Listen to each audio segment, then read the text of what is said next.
Weather for Weather Geeks. It's the Mahoning and Chenango Valley's most in-depth, detailed, and geeky weather video. I am your humble host, 21 News Chief Meteorologist Eric Wilhelm, and let's take a look at not only the short-term weather, but the longer range as well. As usual in this video, we try to show you some things that we don't always have time to show you on TV, and some of the stuff might go above the TV audience's heads.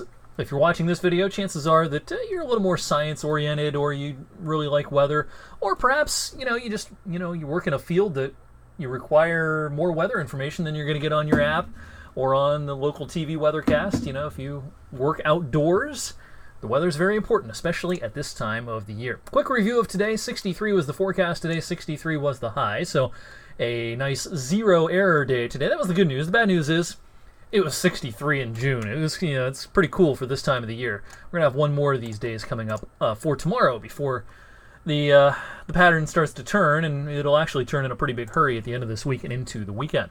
Time-lapse video. This is overlooking Youngstown. This, of course, is 680 right here. This starts at 6 a.m. Already fairly light out at this time of the year at 6 a.m. And as I roll this forward, we started with a little sunshine. I called it fool's gold this morning on social media because I knew it wouldn't be that sunny all day, that's for sure. And sure enough, the clouds did dominate for much of the day today. Occasionally some peaks of sun, and you're going to see a couple of showers hit the camera lens here during the afternoon here in downtown Youngstown. This camera's up on our transmitter tower on the south side of town. So it was a very kind of September or even October-like day today. The sky looks like this a lot of times in October, and certainly temperatures like this are more typical of October. And, this is one of our sunniest times of the year. June, one of our most cloud-free months, so we don't see a lot of days like today where clouds dominate throughout the day. Our three least cloudy months, no surprise, the summer months, June, July, and August. When we see fairly cloudy days at this time of the year, a lot of times what is to blame?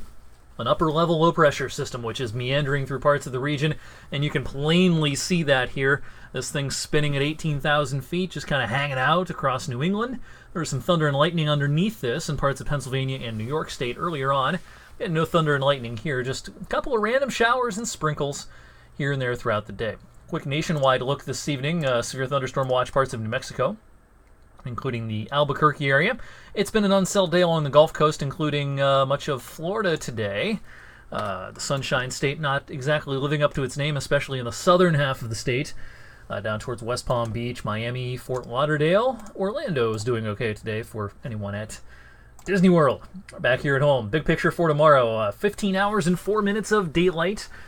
Too bad we're not going to see much sunshine for tomorrow. By the way, through today's date, here are the rankings for the seasons, for the year so far, I should say. Through June the 6th, it's the 6th wettest start to the year, 4th warmest start to the year. When I say start of the year, I mean from January 1st through today's date. This is the 4th warmest stretch through today's date in recorded history here in Youngstown. It's also been a fairly wet year going back to the springtime. I'm going to show you why the pattern will not be so wet coming up here in just a second. I think tomorrow is a rerun of today. Clouds, clouds, clouds. Cool temperatures. Shower or a sprinkle here and there. Most of the time it's not going to be doing anything tomorrow. And thankfully, that'll be the last day like that. Now, Thursday is kind of a transitional day. We'll get closer to 70 on Thursday as this high, just off to our west, starts to push some drier air in. I think we'll scour out some of the cloudiness Thursday. I can't quite rule out a quick shower in the afternoon Thursday. It's a small chance, though. Most of the time, fine. This upper low is finally going to get off the playing field by Friday. And this is our transitional period. Notice the ridge starting to build here in the middle of the country, and the big trough plowing into the west coast. The pattern is really going to change here across the lower 48 states, and it's one that's going to be dominated by a ridge in the east and a trough out west. And usually that means warm weather in the east. And I'm showing you the atmospheric moisture here, so not only is it going to really warm up, it's going to turn somewhat humid as well. Not crazy high dew points, but with high temperatures in the upper 80s, dew points maybe low 60s at times.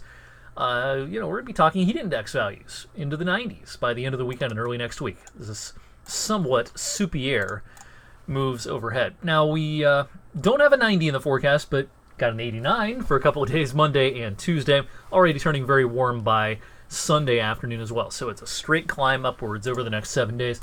Now, if we did manage to hit 90, it'd be kind of early in the year for that. Interesting looking at the date of the first 90-degree plus temperature here in Youngstown, 3 of the last 4 years. It's occurred in July, and we didn't have any in 2014. That's why I say 3 of the last 4 years.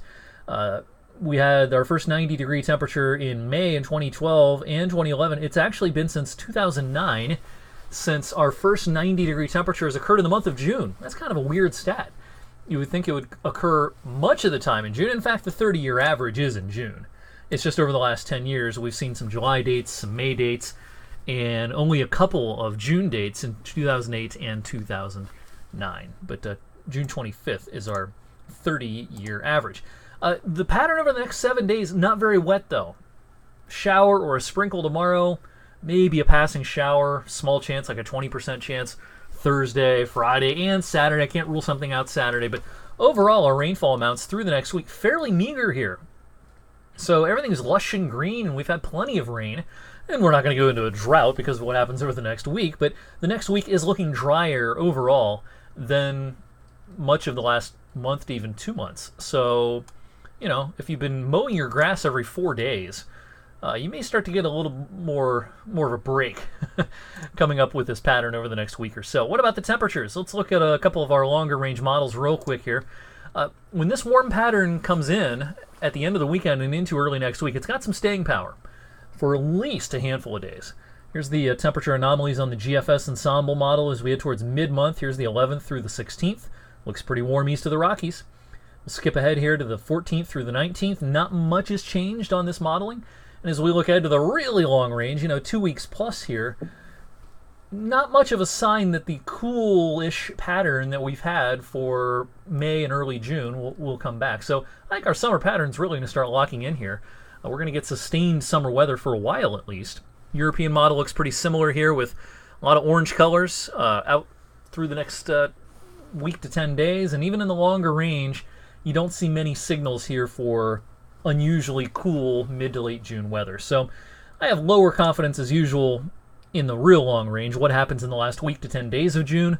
But the warmth that comes in at the end of this weekend does have at least probably a 10-day period where it is around, and it might even last longer than that. But 10 days is pretty much in the bag at this point. So here comes summer. One more day in the 60s to get through tomorrow, and then that should be it. No more highs in the 60s probably until very late in the summer or more so into the fall season. Thanks for checking out Weather for Weather Geeks tonight. Check out my 7-day forecast and much more tonight on 21 News at 11. I'll see you right back here Wednesday evening.